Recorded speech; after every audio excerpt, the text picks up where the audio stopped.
guys, and welcome back to Lightning's Perspective. It is your host, Lightning K, and I am back with another podcast video. And today's podcast video is Lightning's Perspective. I've absolutely been waiting to do this video for so long because it's like so ironic. Like, Lightning's Perspective is the name of my channel, and I'm going to be telling y'all Lightning, which is me, and my perspective. Okay, like I said, that's going to be the video for today. If you guys have not seen the last video, go watch it so fast because it was a podcast in Spanish, and that was so hard for me to do because I am not fluent in Spanish, but I still wanted to like not use Google Translate every 2 seconds. I definitely could have, but I did not use it throughout the whole video until I was editing and I was like correcting my mistakes that I could notice. Go ahead and watch that, y'all. That was so amazing. It was fun to do, but it was hard and stressful all at the same time. It was so cool, but I really did try, so be nice about it, okay, if you're gonna go watch it and you speak Spanish. And if you don't speak Spanish, I probably should have put some kind of captions for you guys, but I mean, maybe you could like pick up a thing or two. Like I said, today's podcast is going to be about Lightning's perspective and just my perspective on the world, random things. This is going to be a very random podcast pretty much because I'm literally just speaking my mind and about things that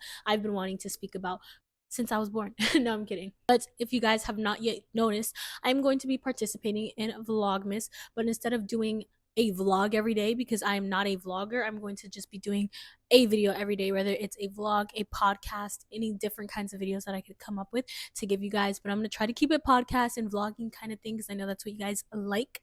But yes, also go watch my vlog of me going to Jacksonville on a tournament. We're going to get right into this video. So the first one that I have down is nothing worth having comes easy. I don't know if you guys watch my shorts. So I was basically saying, giving you guys like a metaphor, analogy, like, you know, just like a comparison. Imagine that there are two doors. One door you have the devil behind, and the other door you have God behind. By the way, you guys, I'm trying to get back up on the track of Christianity and all of that. I'm actually on a 30-day fast from secular music, secular content, any of that. And keeping it literally strictly anything that glorifies God, self-help, anything that is literally not about like literally what everything is about. So it's gonna be hard because I really love Lil Baby. Okay, so I'm not gonna listen to him at all. And of course you hear secular music and it's like everywhere. You can't do anything about it, but just not turning it on, you know, not choosing to listen to it. And if it comes on, turn it off. If you cannot turn it off, that does not like contradict or like ruin your fast because you could not turn it off. You know what I'm saying? So yeah, just be nice to yourself about it. But yeah, in the analogy, I was saying that the devil, he's knocking so loud, making sure that you can hear him. But God, he's doing little, tiny little knocks, and you have to like listen and tune out like that big knock in order to hear the little knock. And that's what goes hand in hand with me saying that nothing worth having comes easy, because it is not easy to be on a journey with God.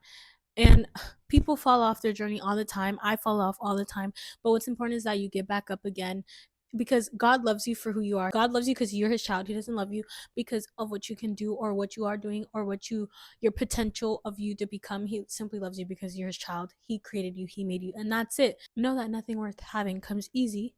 And if you want a better life, you have to work hard for it.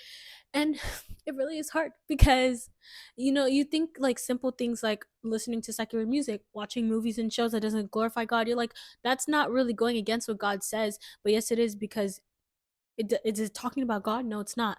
Is it helping you to become a better version of yourself for God? No, it's not. The second one is that people deserve second chances. He is the only perfect person literally in this whole world, and he's not even really in the world. He is in his own world, which is heaven. Nobody is perfect on earth. We're here because we are not perfect, and we're here to learn, make mistakes, and learn from them. With that being said, you cannot make mistakes if you're not going to be given another chance. You know, like, people deserve a second chance, things deserve a second chance.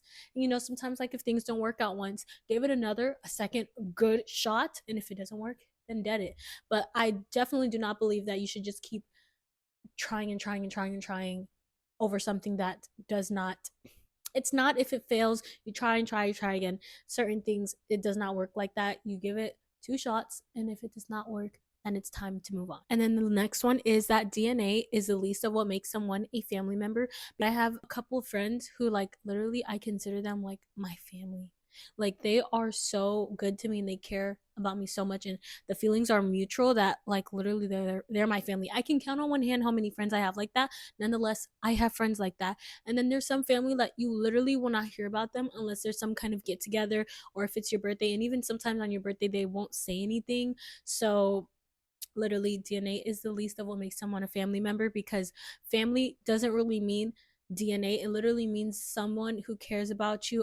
We need an acronym for family, the way we do have an acronym about school. And how it's like funny, someone was like, it's seriously wasting time or something like that. I don't remember what it was, but it was funny. Some things are meant to be unsaid. You need to think before you speak. Some thoughts are meant to be inside thoughts. Like, I literally agree with that so much. Like, do not be that person who is literally saying every little thing that comes to mind. I used to be that person, but it took me a lot of me making a joke and no one laughing in the room, staying quiet, for me to learn that. And I'm still learning that, because it happens. You make a joke, no one laughs. It is what it is. That's life. Rejection. It's life. Okay. It's going to happen. But you want it to happen less and less as years go by, as you grow. You don't want it to continuously happen and you continuously to be embarrassed like that, because I'm not gonna lie, it's hard. Okay, it's hard to just talk and nobody literally cares about what you're saying. The next one is, not everyone wants to hear about your problems. Do not go and trauma dump at the first person that you see and you think that they could be a good friend. Not everybody wants to hear about what happened last year with Betty and with Debbie. Not everyone cares. You need to keep some things to yourself, the same way that some things need to be unsaid, because people have their own problems too. They don't want to hear about yours. Next one is to do something with your life. Don't sit around and just doom scroll all day long. Like, I literally have the habit of doing that all the time. Like, girl, get up, change your sheets, brush your teeth, eat something, cook, do something, because literally it's like rotting your brain to be sitting on your phone all day, all night, and just watching your show or watching whatever and doing that and doing that and scrolling on TikTok. It's poisoning to your brain.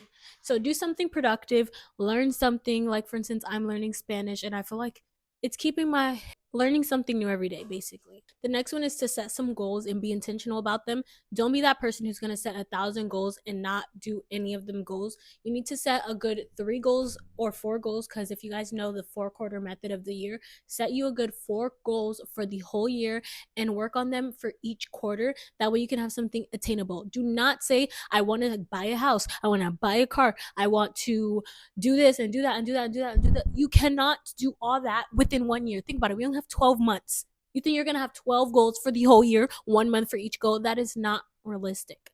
You need more time. You need to allow yourself to get time. What if you want to take a vacation month? What if you want to take a vacation break? Give yourself time to take a break, because you cannot be a good worker, you cannot be a good mom, you cannot be a good daughter, you cannot be a good sister, brother, uncle, auntie, dad, whoever, if you're not giving yourself a break and a time to, like, you know what, how can I improve? Or even just take a break and do absolutely nothing with what your profession or occupation or whatever it is.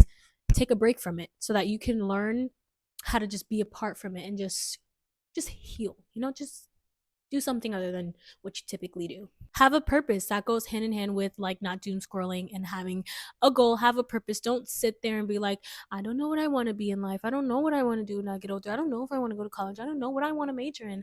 Like, I know what I want to major in, and it might change. It might not change. Who knows? But the point is, I have a purpose. I have a goal in life. I have somewhere where I need to go. Now, the difference between someone having a goal where they want to be and the difference between someone who doesn't is, whether you have a goal or not, you may not always end up where you want to be, but the point is, you're constantly striving to become a better person to achieve your goal. But if you have no goal, you're not trying to achieve anything. You're not trying to become a better person for anything, because you have nothing to work towards. So once you set that goal, once you set a purpose, once you set that, okay, this is what I want to do, you're going to strive to become that person that you want to be, or strive to do what you want to do, in turn making you a better person, having you to set goals. Because now, let's say I want to become a lawyer. Now, by a certain time, I have to make sure that I've taken a certain amount of pre-law school classes, doing this, doing that, and exposing myself to do things to get myself prepared to become a lawyer. In turn, I have to have discipline. I have to, all these different things so that I can be able to accomplish what I need to by a certain time and deadlines and all that. Okay, have a purpose. And thanks to James Clear, strive to be 1% better every single day in something, whether that's, for me, in Spanish, in basketball, in podcasting, self-help journeys, less procrastination, healing, anything. strive to become 1% better every day, because it's better to take baby steps than to take one big step every year.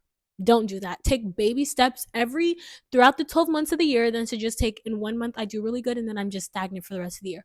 Okay? Constantly grow. Don't take one big leap and that's it. Constantly grow. 1% better every day, then 50% today and 10% the next 5 years. Don't be like that.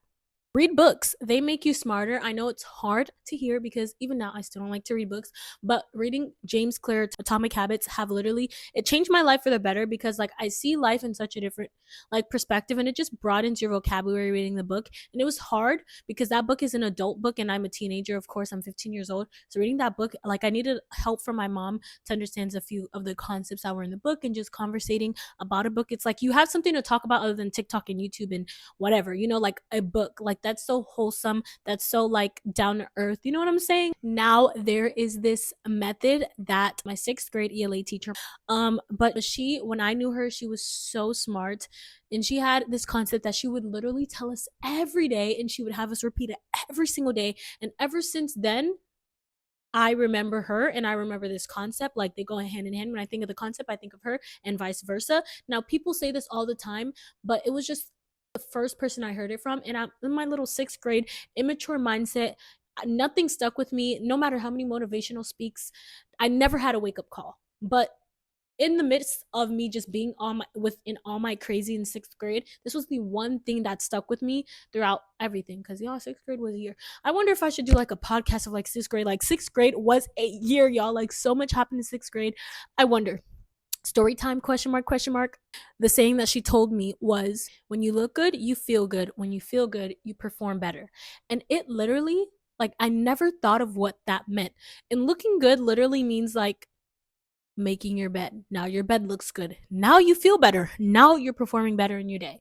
It's little things like that. And that stuck with me. Like anytime I hear anyone saying anything within that proximity of looking good, feeling good, performing better, I always think of her. And whenever someone mentions her name, which is not often because not everyone knows her, but whenever I just randomly think of 6th grade and I think of her, I think of that quote. I think of that. And it's like, it's so true. I used to be that person who would never drink water. Only juice, only soda, only literally everything under the sun that was not water.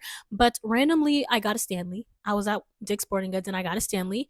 And I was like, I got this $30 because I don't have the 14 ounce. I have the other one. I don't know whatever it is. I don't have the 40 ounce. Is it 30, I think?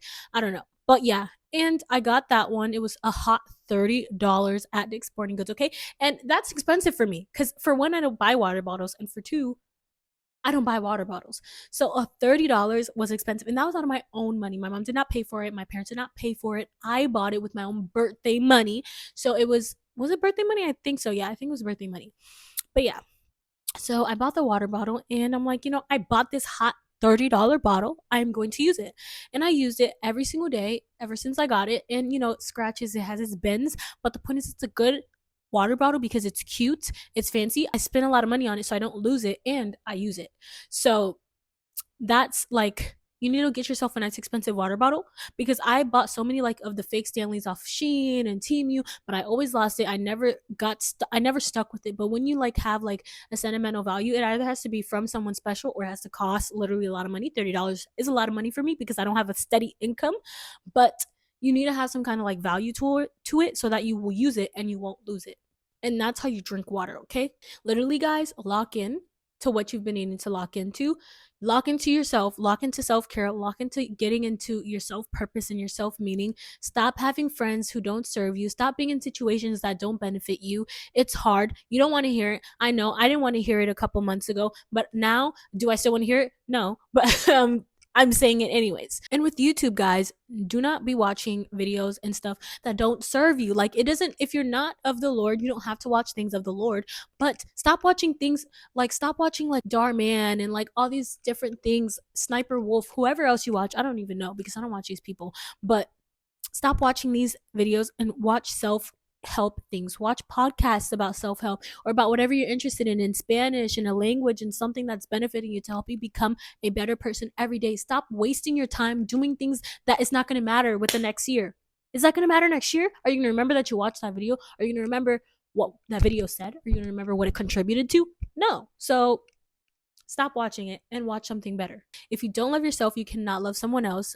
Time and time again, people get into relationships and even friendships where they think that they can pour into somebody else when they don't have a cup to pour from. Like, forget you don't have nothing in your cup. Your cup is non-existent. That's how much you've been straying away from your self-help, from your self-care, and straying away from yourself. You don't even have a cup to pour from because you done poured so much that now you started just giving the cup away. You started breaking pieces of the cup, just giving it away. Don't do that, okay? Now build back your cup. It's not ever gonna be the same, but it's gonna, it's gonna be healed. It's gonna be better than before. It'll be stronger, but it will not be the same, okay? And the last one is delayed gratification. Okay, everyone knows what delayed gratification is. If I eat this cookie, am I going to be happy within the next, like when I go work out tomorrow? No, I'm not, because I'm gonna feel that. But if I eat the salad, I'm not gonna be happy after, but I will when I work out. That's delayed gratification, and you guys should practice it, okay? Anyways, that is going to conclude this video. I hope you guys enjoyed it. If you did, do not forget to like, comment, share, and subscribe. Let me know some more podcast videos you guys would like to see, and let me know if you enjoyed this one, and I will see you guys in the next one. Bye.